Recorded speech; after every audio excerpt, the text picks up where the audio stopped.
Swayam Prabha. Digital India. Educated India.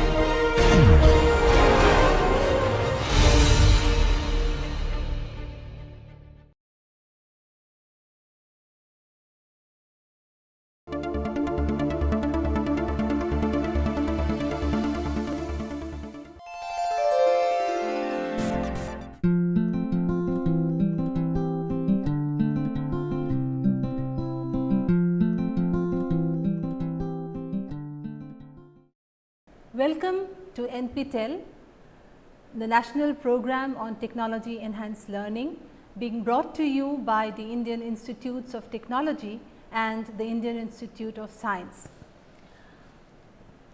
This is a video series on cultural studies, a subject that is taught in some of the IITs as an elective course at the BTech level from the HSS department, the Department of Humanities and Social Sciences.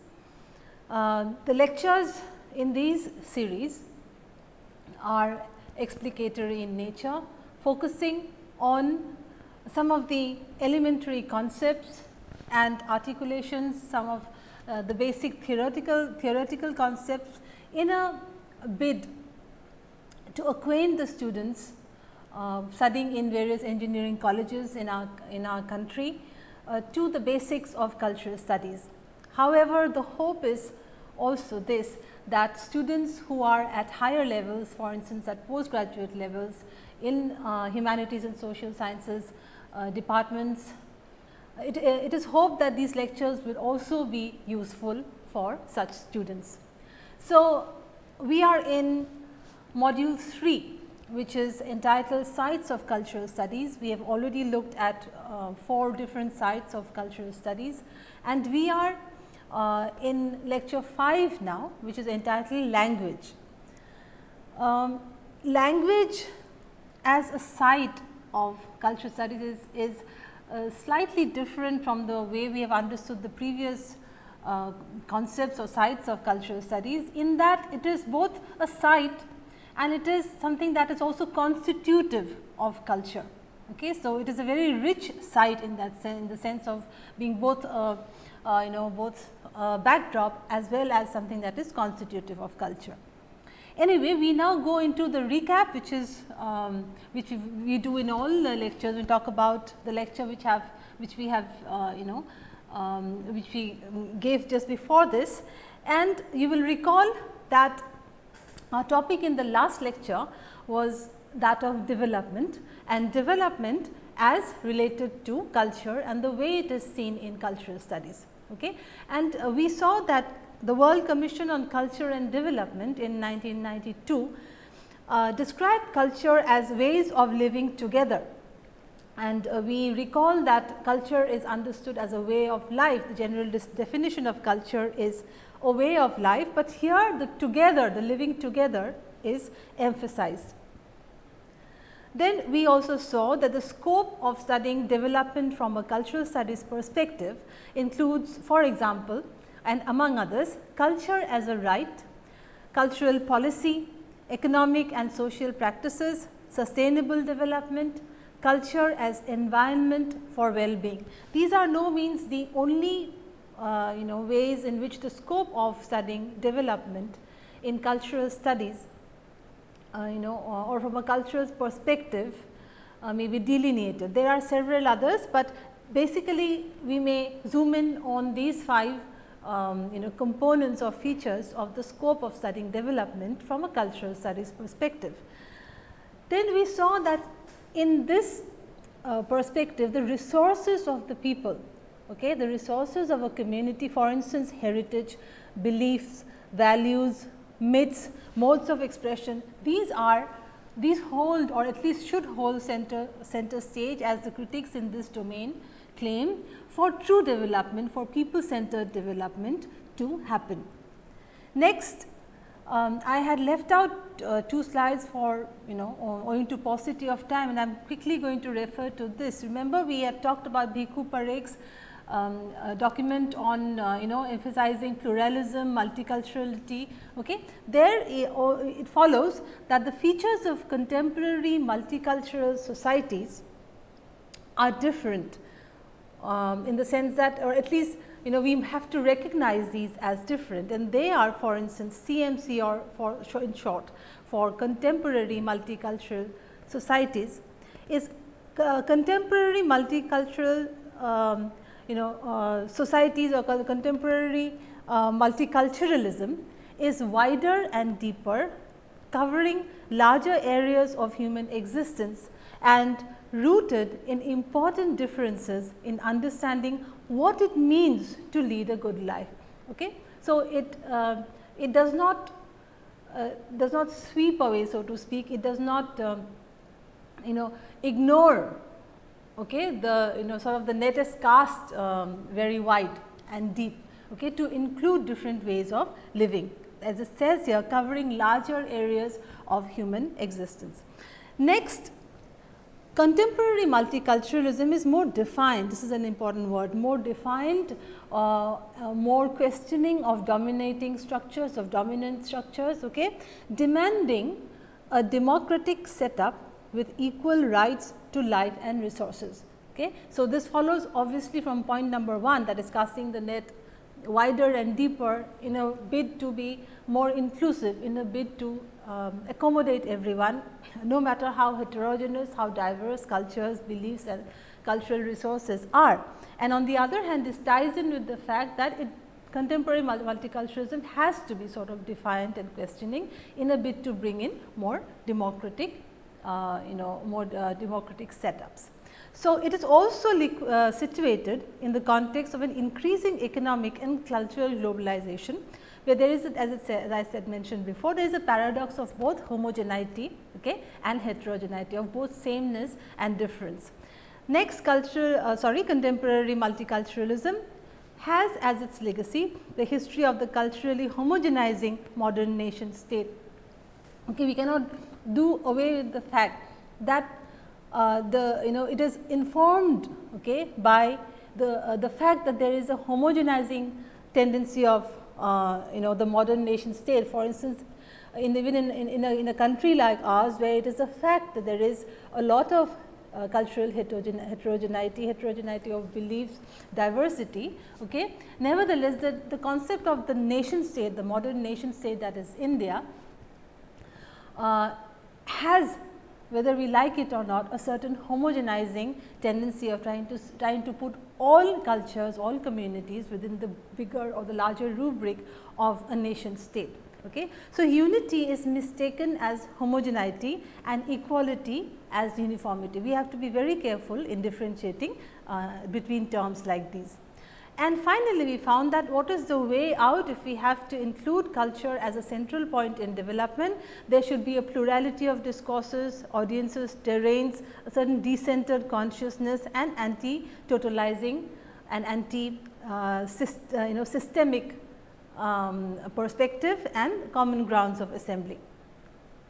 Also, there has to be an insistence in policy, development policy matters on multicultural education, multicultural national symbols, etc. Okay. So, well, we now come to the topic of discussion, the side as it were, which is language in today's lecture, and the key sources in these lecture are two books by Chris Barker, and these are you are acquainted with these by now: Cultural Studies, Theory and Practice, and Making Sense of Cultural Studies. Fine. First, let us read from Chris Barker and let us unpack what he has to say. Okay. Language is a central concern of cultural studies. It is the means and medium for the generation of significance or meaning. In our very first two lectures of these virtual classes in this series with which we began our lectures, we saw that contemporary cultural studies is different from it is not that culture was not studied before contemporary cultural studies. Okay. It is different in the sense that there is a larger focus, okay, or a greater focus on meaning, okay, on how meaning emanates, okay, on how significance emanates, on on the way symbols are harnessed and used, right. We also noted that there was the political angle was immensely important and is an important central feature of doing cultural studies, as it were. Okay. And we also understood very importantly at times the textual nature of culture, okay, and we compared it to a language. That is, we have also said that culture is like a language, or even that culture is a language. Okay. So, language, therefore, Barker rightly says the language is a central concern of cultural studies. And why so? Because language is, look at this here, both the means and the medium for the generation of significance or meaning. Okay. It is both the tool that we use and the vehicle or the medium through which any meaning or any significance or even any value, okay, system is instantiated. It is largely, if not solely, through language. Next, he goes on to say the concept of meaning is core to the explication of culture, and that is why language is, as I said, already a site, okay, where culture happens. Culture happens, we may say, through language. So, the concept of meaning is core to the explication of culture. To investigate culture is to explore, let us underline this, to explore how meaning is produced symbolically in language as a signifying system. Okay. Look at the importance of language here. Language constitutes culture. Okay. And if you want to understand culture, if you want to analyze culture, if you want to explore culture, as Barker says, if you want to investigate culture, as he says, what we need to do is to, our exploration should be on how, okay, on how meaning is produced through language. Next, he says, here meaning is generated through difference.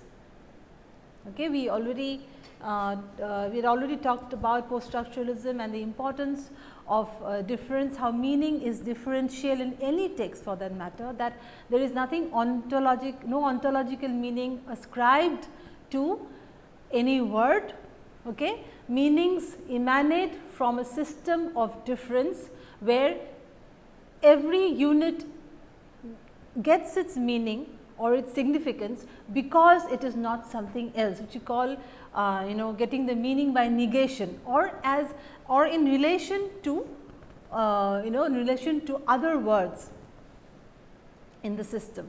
Okay. For instance, we saw that a word like cat is understood because, from the point of view of meaning, because it is not a dog or because it is not not another animal, and secondly also through sound, that is, it is not, the cat is not a bat or a hat or a mat.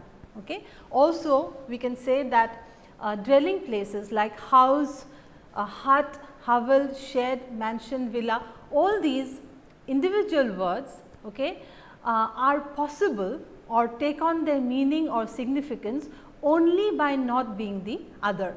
So, you recognize the meaning of a house is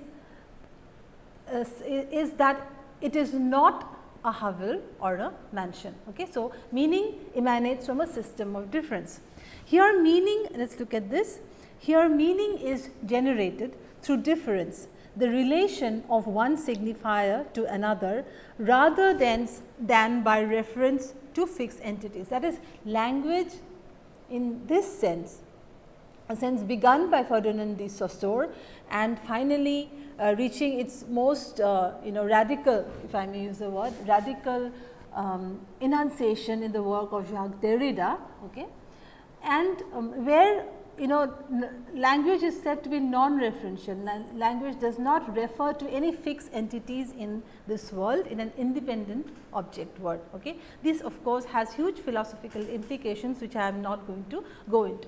So, okay, beginning with these words of Barker. Language is a central feature of cultural studies. Okay, it is both the means and medium through which meaning and significance emanate. Okay, it is the vehicle of the production of meaning, and if you have to understand culture, which is like a language because it operates through a system of difference, through signifying practices, okay, then we have to consider it as a language. Okay, meaning is and to show how, like language, meaning in culture is also generated through difference. Right. So, now you see how it is both, language is both constitutive of culture and at the same time being the site of culture. Okay. Therefore, language, if you look at this slide, language is both the means, right, through which meaning happens or meaning is generated, and it is both is also the medium for the generation of meaning. Such is the importance of language. Culture, therefore, is also like a language, or culture happens in language, because we have seen already in other lectures that culture is also defined as maps of meaning.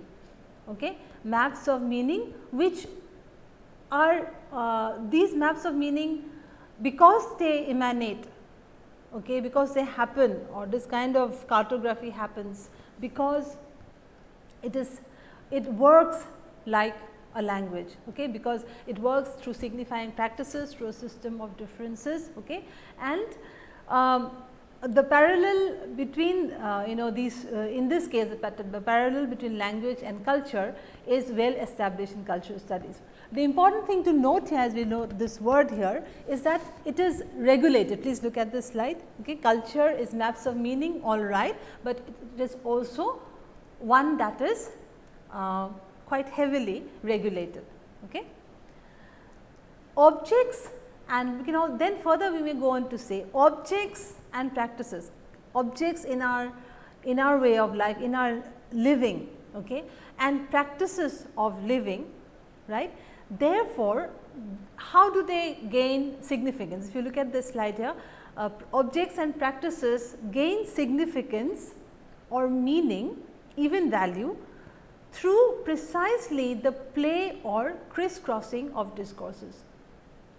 If you recall, in our module, in our second module, which was devoted to key concepts, we talked about discourse. One whole lecture was devoted to discourse, okay, and we understood discourse as ways of speaking, very simply put, as ways of speaking about something.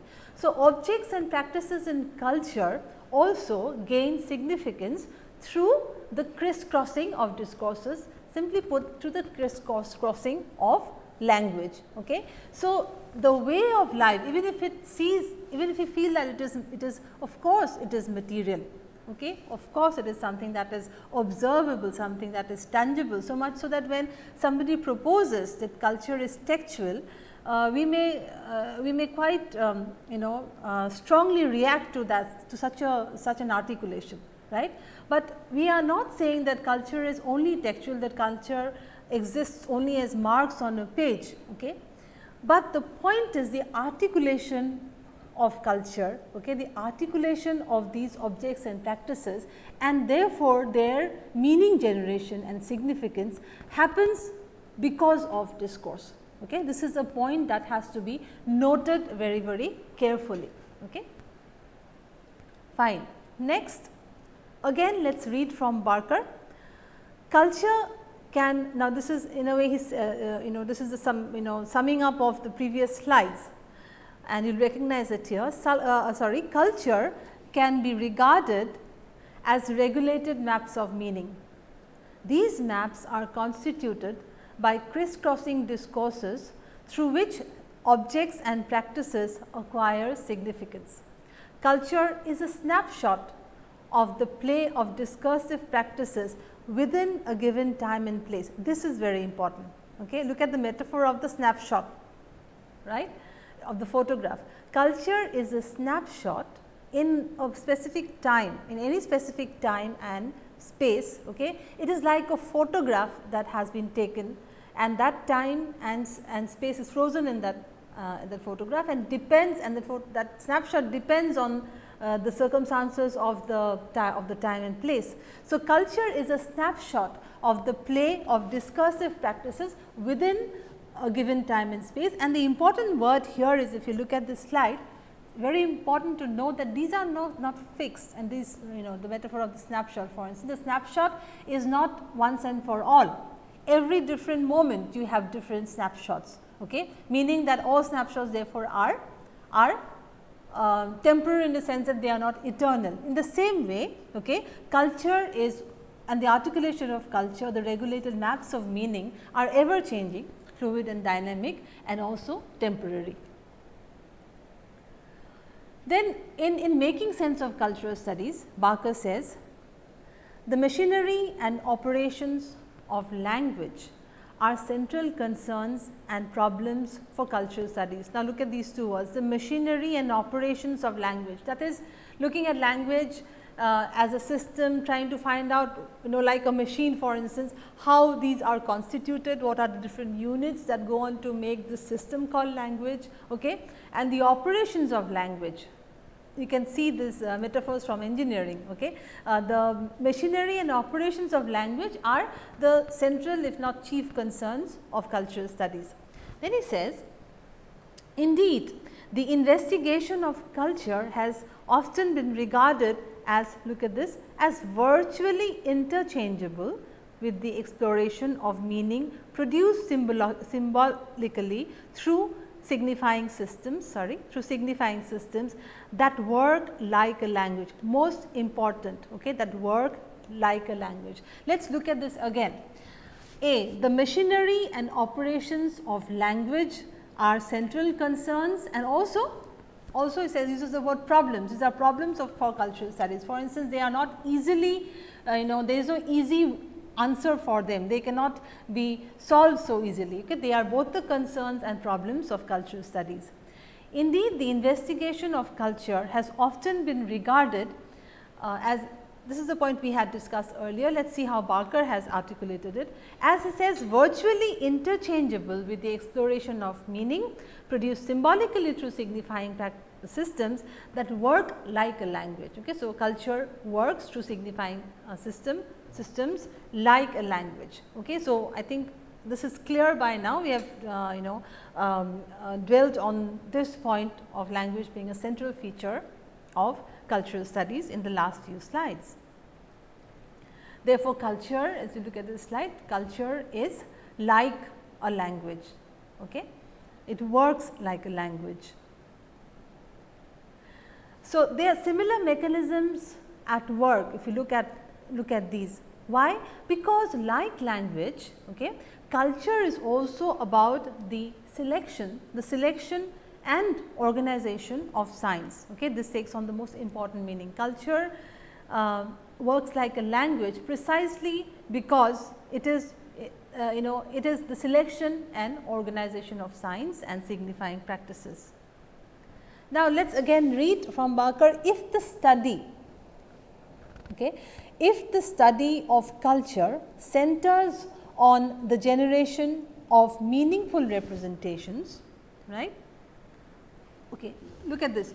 One is you study how meaning happens. You study the signifying practices, you study, as he says, the machinery and operations of language, to lay bare how culture works like a system of science, how culture like language, okay, involves, right, the selection and organization of science. That is one part of the story. Okay. The other part of the story is this. Please look at this slide. Then the power to name and to make particular descriptions stick forms the core of cultural studies. Okay. There is the play of power and politics, if you look at the slide just before this, in the very selection and organization of science. Therein is the whole business of cultural studies. Okay. Why do we select certain science and not others? How and why are there certain ways of organizing these very signs and not other ways of organizing these very signs, when they are, these others are always potential ways of organizing signs. This is also tied to the whole idea of categorization. Okay? We categorize or we carve out reality through categories in certain ways. Okay? Now, is this the only way to carve out reality? These are questions that are raised both in philosophy and in cultural studies. Okay? Are these the only ways that reality may be carved out? For instance, the categories of male and female, okay, which are such huge categories, they are almost schemas in our minds. So, the moment you look at things as male and female, and you cancel out other ways of looking at human beings. Okay? So, we are reality, our construction of reality is full of signs, full of selections, full of organization, and the chief concern of cultural studies is to show, as I said, how these things are constituted, okay, mainly through language and like a language. And secondly, okay, why do certain descriptions stick, and that is the word here, how to say, so why do particular descriptions stick, right? Why do only some people have the power to name, right, cultural objects and practices? This is the core of cultural studies. Here, as he says, culture is understood to be a zone of contestation. It is a zone of conflict, right? You note another way of looking at culture as a way of living together, as we saw in the last lecture. Okay? But cultural studies in another sense also considers, well, almost everything as zones or sites, so to speak, of contestation and conflict. In which sense? In the sense that many meanings clamor, to be the correct description, right?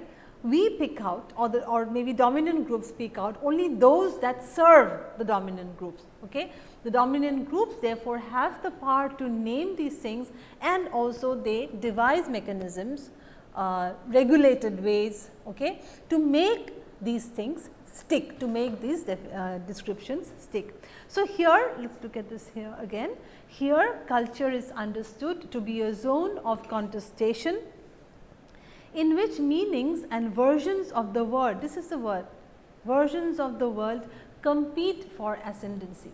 Okay? This again ties in to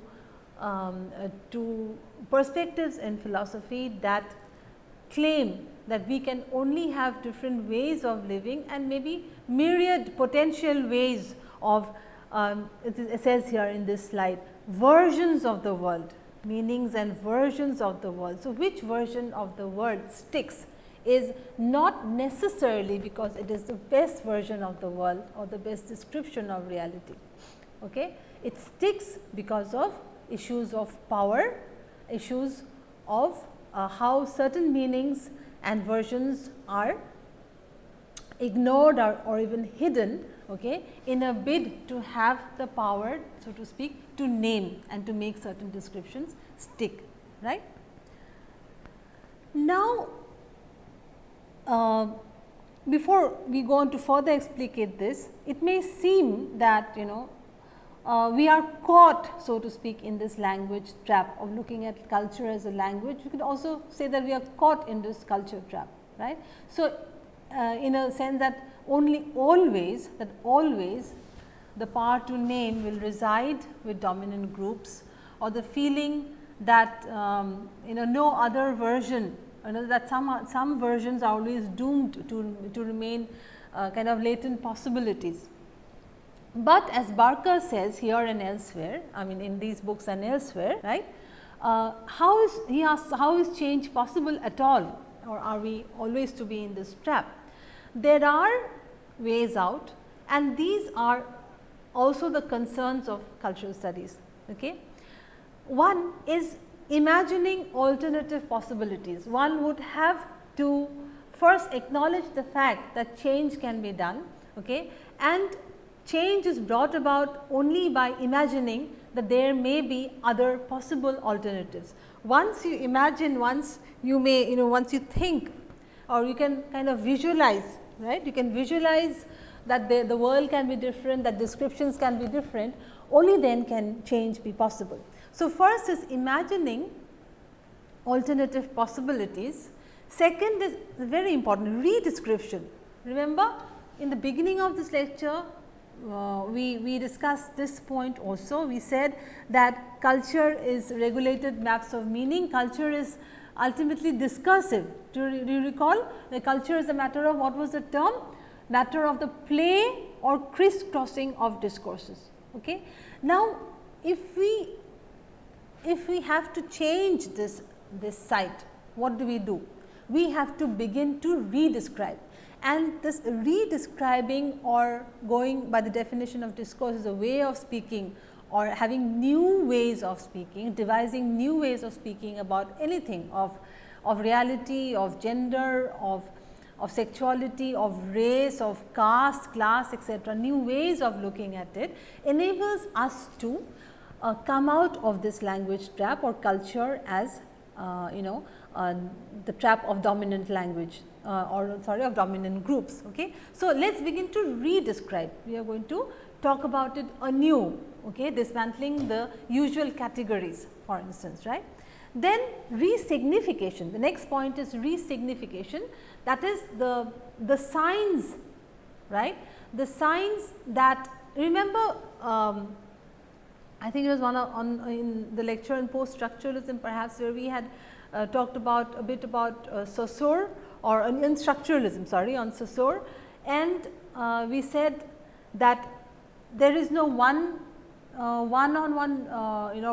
correspondence between an object and the name we give to an object, that much, almost the whole of it, it may be claimed is arbitrary by nature, right.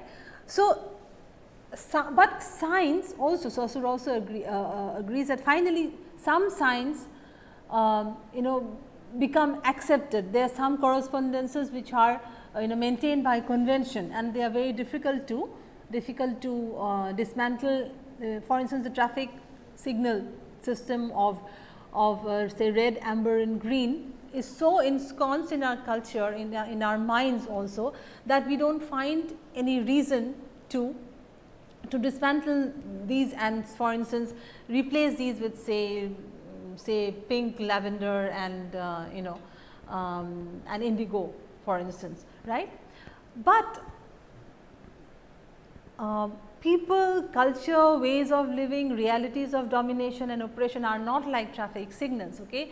And at times it is very important to re-signify things, to make things to sort of dismantle the conventionalized things that have kind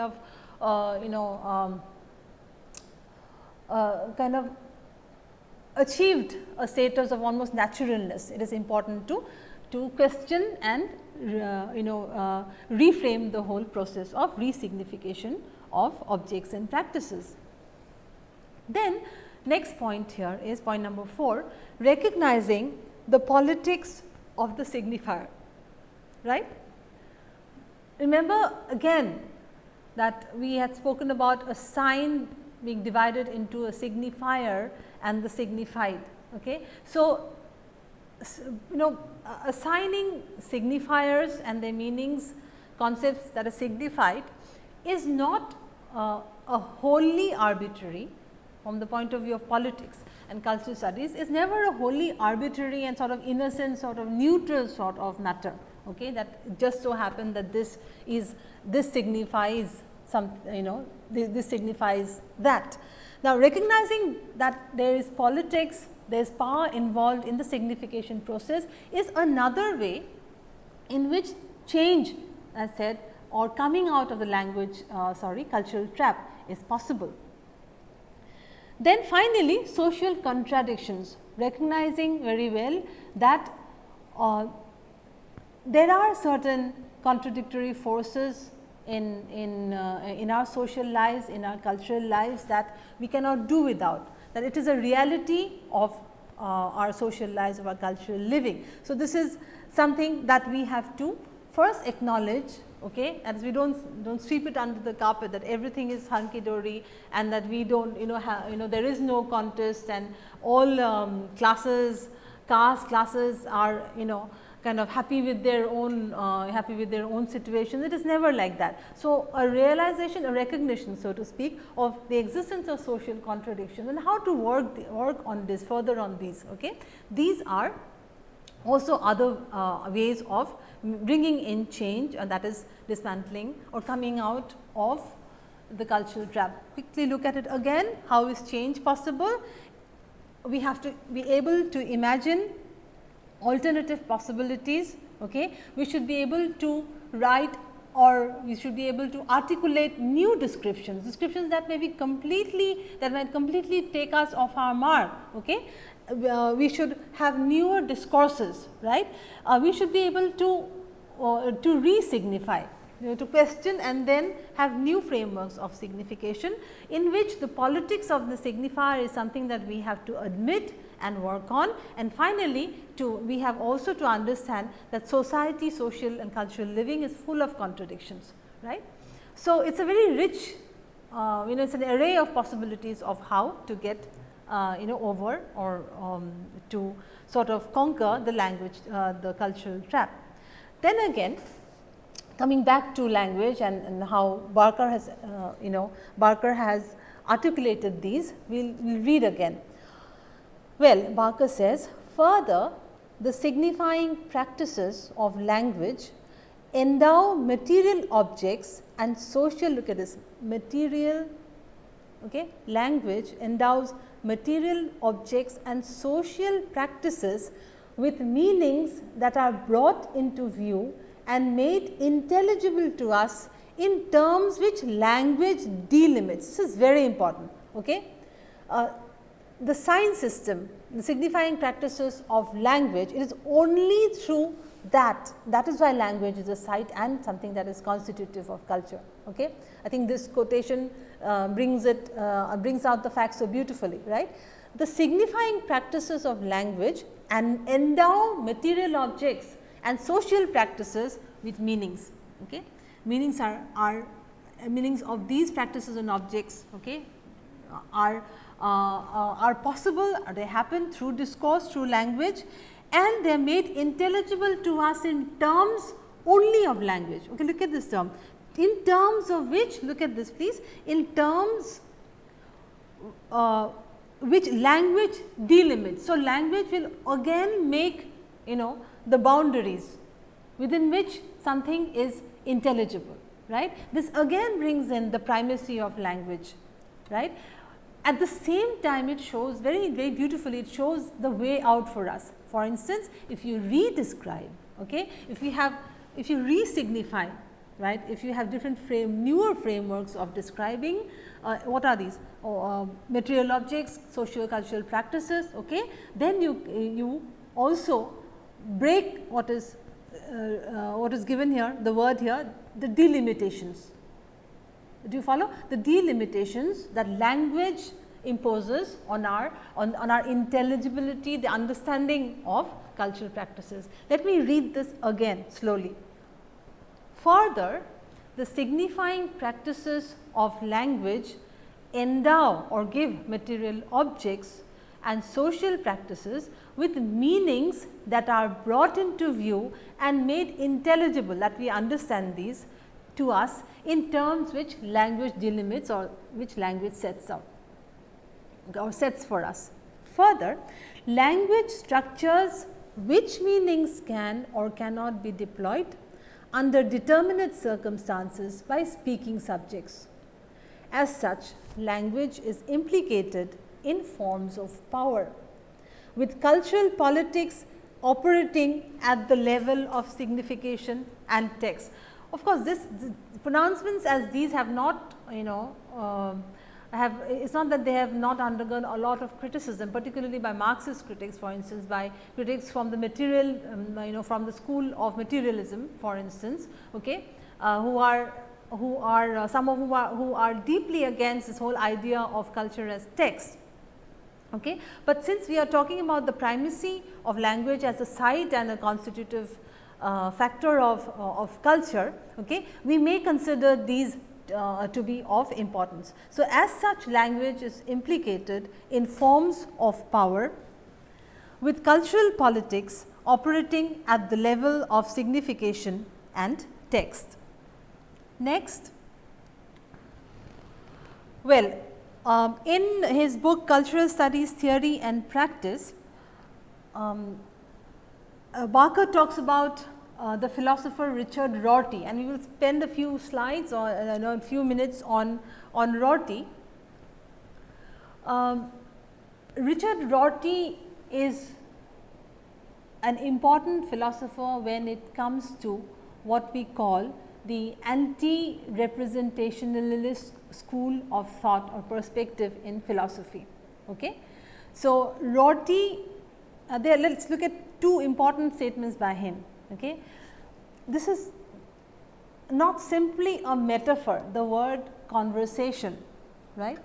Rorty considers culture as conversation. This obviously immediately brings into the picture the primacy of the speaking subject, right, the primacy of language, the primacy of discourse, all of which we have seen so far. Okay. So, Richard Rorty and his work may be considered or may be brought in here to throw more light or in support of language as a site and as a constitutive feature of culture. Okay. So, Rorty calls culture a conversation, okay, and therefore, points again to the primacy of language in culture. Okay. Now, what we will do is we will look at the way Barker has summarized Rorty's contribution to this what we call anti-representationalist school of philosophy. Okay. First, now let's take these one by one. First, Rorty's contribution is this: the formation of meaning and culture as formed in the joint action of social relationships. Okay. It is not again that it is not that it is said that the formation of meaning and culture or even the primacy of language, it is not that it happens in a rarefied realm of simply language. Okay. His contribution here is that he sees this formation of meaning and culture as through language, all right, but as formed by the, as he says, the joint action of social relationships. It happens in culture, it happens in society, it happens in living, it happens in most importantly through human relationships. Okay. Second, he points to what Barker calls the constitutive and action orientation of language in the context of social dialogue. Again, look at this carefully. You see how Rorty is avoiding a perspective that is completely, that sees culture as completely textual, completely as an abstract system like language. Okay. It says here the constitutive and action orientation of language is important in the and it happens in the context of social dialogue.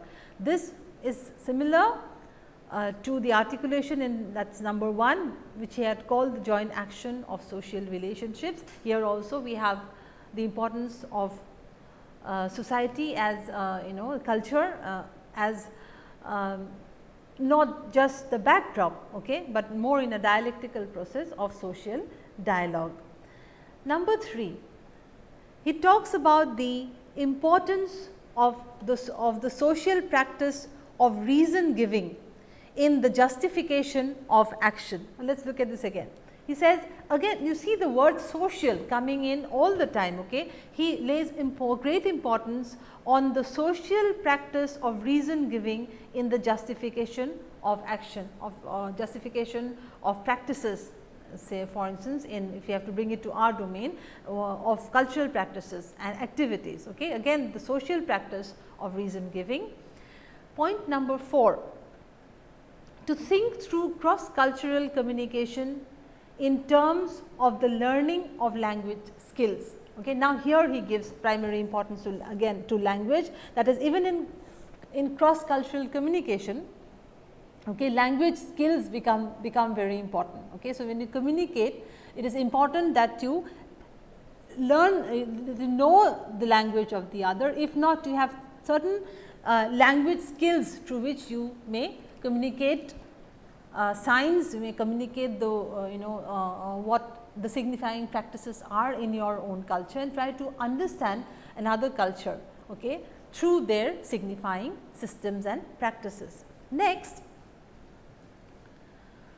one of his important contributions lies in the fact that he has pointed to the variability of accounts, okay, to which any state of affairs can be put. Now, you will see that this is something that was discussed earlier, okay, and we also acknowledge the fact that Rorty has also made this contribution among other scholars, the variability of accounts. So, any one account is not the natural account, or even official accounts of things may not be the natural, okay, the natural or the objective accounts. An account or a description, now this again ties into the need, as remember what Barker had said, the need to re-describe things.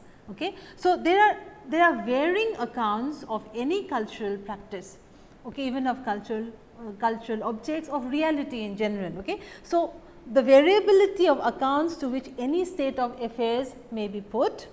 Finally, he talks about culture as involving both agreement, okay, contestation and conflict over meanings and actions. So, it is not that once you break the language trap or the culture trap, okay, it is not that everything will be beautifully homogenized, that everything is now without conflict and full of peace and harmony. The point here is you have to live with the fact that culture involves at any stage in any given time and space will involve conflict and contestation apart from agreement. So, there is, if you use the word dialectical process between agreement and contestation, there will be further agreement and further contestation.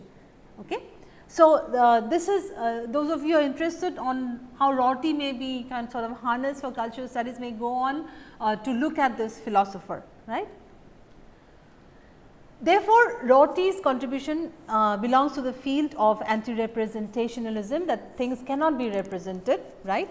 There is no God-like vantage point or important point of certainty from which to survey the world and language separately in order to establish the relationship between them. So, there is no God-like view, there is no God God view of the world, which is the one view of the world. We have to have, says, a variability of accounts, we have to have re-descriptions and re-significations, at the same time living with the fact that there would be agreement and contestation, always working in dialectical processes. Okay. It is not that we are doomed to be so, but within this we may again work through systems of re-description, re-signification. Okay. We can work towards a situation where we understand these and try to make the world a better place. Therefore, there are no objective truths, and there can, in the Rortian scheme, be only justifications. Okay. So, we now move to the discussion, and for instance, the important question here which I have harped upon a couple of times is, how is language a site of culture, right. This is a module on sites of culture. So, how is language a site of culture? Language is a site of culture in the sense that meaning in culture is generated, okay, through language, and language is both a means and a medium of meaning generation, and culture is understood as regulated maps of meaning. Okay. In that way, language is a site because it happens there, right. This is in the first place, even if it is culture is a matter is a material matter, so to speak. Okay. Nevertheless, the descriptions happen in language. So, culture also is like a language. Culture is maps of meaning that are regulated by systems of power. Culture refers to objects and practices which gain significance through the crisscrossing of discourses. In this way, language is a site of culture. Next, what does it mean that we are caught, sorry, this should be in. What does it mean that we are caught in a language trap? What is the way out according to Barker? Now, we have seen that language, language delimits, okay, language sort of sets the limits through which we may articulate things, and yet it is not, it is not a fact that we are always in language trap. Okay. It is through imagining alternative possibilities through redescription, resignification, understanding that the signifier is not a neutral, innocent thing, it is full of power, issues of power and politics, and understanding, acknowledging the fact that there will always be social contradictions. So, we try to minimize this, at least our outlook should be such. These are ways in which it is possible for us to escape the language trap. Then discuss briefly, final question, discuss briefly the formulations of Rorty regarding language and anti-representationalism. You would say that Rorty considers culture as a conversation and not something that can be faithfully represented, where there is always the primacy of language, and we can refer to what we had discussed, we had unpacked all these points, these 6 points, which are given by Barker, and the summation of Rorty's contribution. Okay, the importance, even though language is important, that culture happens in a social context of social relationships, of social dialogue, okay, and social practice of reason giving, and yet importance of language skills, and also understanding that there is a variability. Every state of affair can have a variability of accounts, and it is important to look at different perspectives. And finally, very importantly, that culture involves both agreement and contestation. Okay. It would certainly not be wise for us to think that one day we will have a system that is full of harmony and where there is no conflict. The moment we acknowledge the fact that there is conflict in our social lives, and there will always be perhaps conflict, then we will also begin to think of ways to minimize the conflict.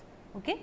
And perhaps to be always in agreement is not a good thing, at least at all times, right.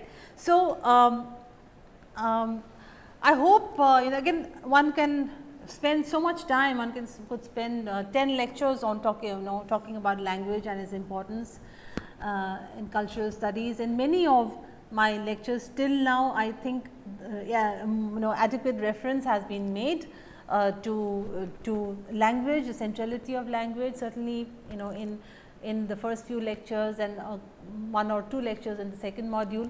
It is important to understand and accept the fact that language, as I said, being both constitutive of culture and also as a site of culture, because that is where the description of culture happens. Okay? And even though culture is material, objects and practices are material, things are tangible. Okay? When we articulated it through a system of signification, which as we know is not an innocuous matter, which is not something that is bereft of politics and power.